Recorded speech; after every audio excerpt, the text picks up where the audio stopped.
The way you use your voice is one of the absolute most important aspects of your speech. This can easily change the way your audience sees you, whether for the better or for the worse. Hi, I'm Yannick from speakandconquer.com, and today I'm going to talk about how you use your voice effectively in a speech so that you can improve your public speaking skills. How to use your voice effectively in a speech. Even just the slightest change in your voice can change the entire meaning of a sentence. And you may not be a master at the skills required to make effective use of your voice. That is okay. Nobody is born a master of anything. That is why I'm going to walk you through developing some of the skills you need to use your voice properly during a presentation. So, what is the big deal about volume? How would you feel if you were sitting in the audience listening to a speech and the speaker was shouting at you the whole time? This will be very off-putting and almost always seen as aggressive. You might feel like leaving the presentation early to avoid being yelled at anymore. Or what if the speaker was so quiet that you could barely hear a word they had to say? Eventually, you might lose interest and zone out. You'll even find yourself reaching for your phone, looking for a distraction until the whispering speaker was done. Maintaining the proper volume is crucial. But how do you know exactly what volume is right? The answer to that question: you want to be loud enough for everyone to hear you, but not too loud that you make your audience uncomfortable. First, notice what the size of your crowd is. If you have a larger audience spread out over a wider area, you might need to talk a little louder. However, if you have a microphone, you will have a much easier time regulating your volume. This can help you from not straining your voice in order to be heard. It is also okay to raise and soften your voice at different points throughout your presentation to draw attention to certain words or phrases. For example, you may raise your voice for a word to place emphasis on it, or you may whisper something in order to make a point. Just make sure you are not being excessively loud or quiet the entire time. Moderation is the key. Intonation. So, what is intonation? Specifically put, intonation means how you say something, and how you say something is just as important as what you are saying. Proper intonation is important to convey emotion.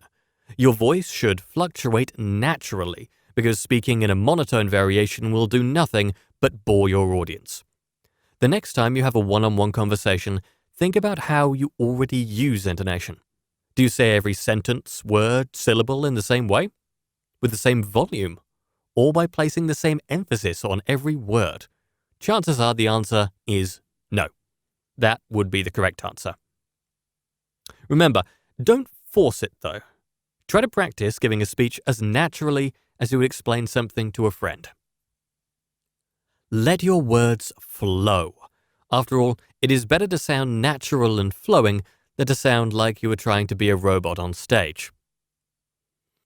Above everything else, speak clearly. Let me make it simple for you. If you're not speaking clearly, your audience will not be receiving the message that you were trying to convey. After all, what are you going to get out of listening to a speech where you can't understand what words the person on stage is even saying? Each time that you rehearse your speech, you need to make sure that you are pronouncing your words clearly. Practice your presentation for a friend or family member. They can give you feedback and tell you if there are any words that weren't able to be clearly understood. Then, you can practice these words more than the rest to be able to clearly pronounce them without mumbling. Try to make a point to remember what words and sounds you are most likely to start mumbling. You can keep these in mind when you're on stage and remember to speak them more clearly. Emphasizing a word. What words, phrases, or sentences are the most important during your speech? You should use your voice to emphasize these so that they stand out. But how does this work? Let me show you an example of proper emphasis. I'm going to read these 4 sentences out loud one at a time. She didn't say anything. She didn't say anything. She didn't say anything. She didn't say anything. Did you notice how each of them has a slightly different meaning based on which word is emphasized? Each sentence has the exact same words as the rest of them, but each sentence has an emphasis placed on a different word. Use this principle when you are giving your speech to emphasize keywords, facts, sentences, and more. Don't forget about the pace. It is incredibly important to remember not to speak too fast or too slow. If you are going too fast, very few people will be able to keep up, and your audience may miss out on vital details about your message. And when you are going too slow, well, you may risk boring your audience to death. Just like with volume, it's okay to temporarily speed up or slow down in order to emphasize a particular point. But you want to make sure you are talking in a smooth and steady tempo the majority of the time. Again, not too fast and not too slow. Don't forget to pause every now and again. I have already published an in-depth video about how to use pauses effectively to create a great speech.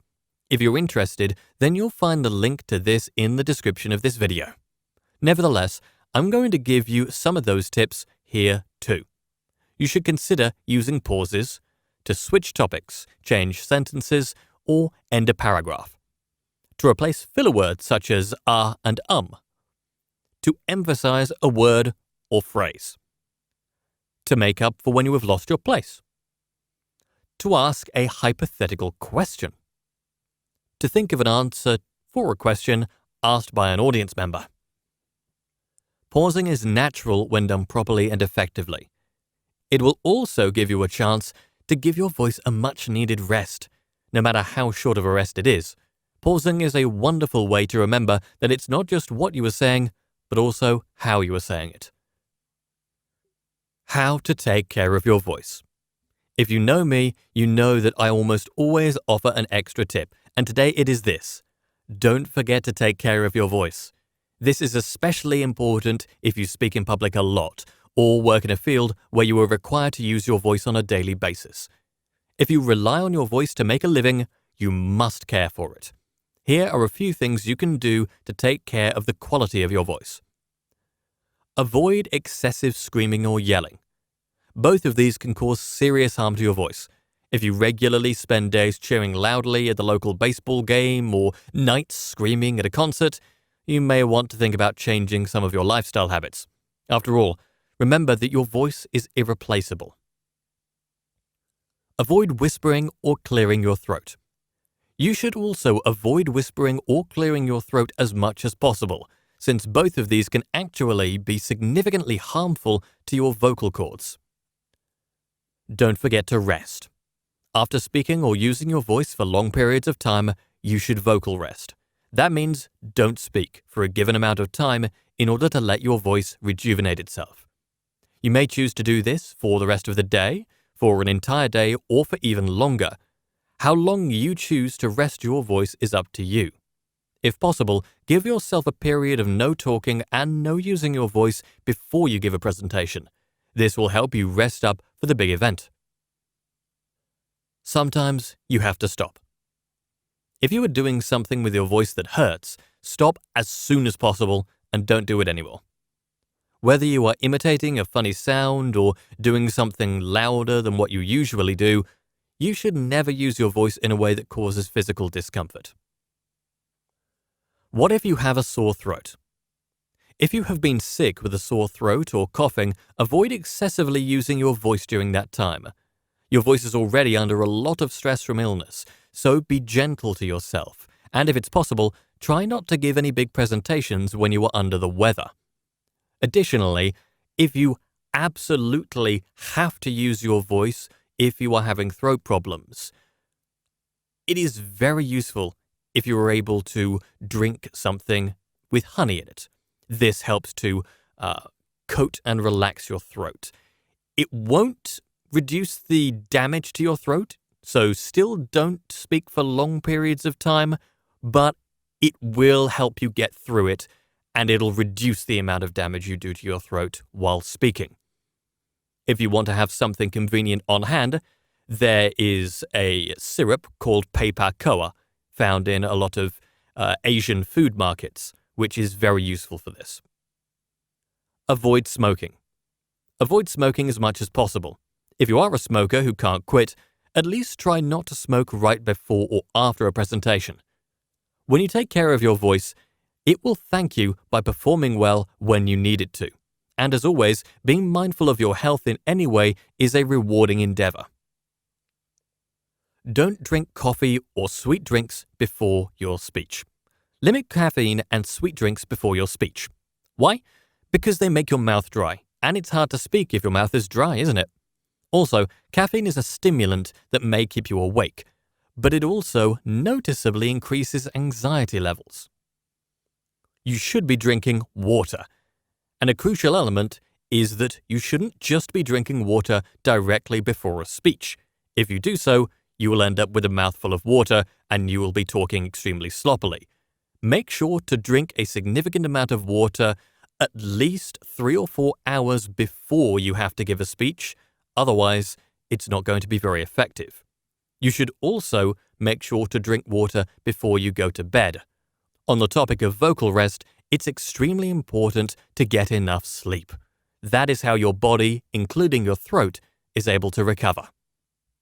So, to sum up, today we talked about how to use your voice effectively in a speech. Do you have any other tips about effectively using your voice that you would like to share? Leave them in the comments below. Now, if you found this video helpful, then please thumbs up and subscribe to the channel. Also, before you go, take a look at the next video you see on the screen right now. Meanwhile, take care.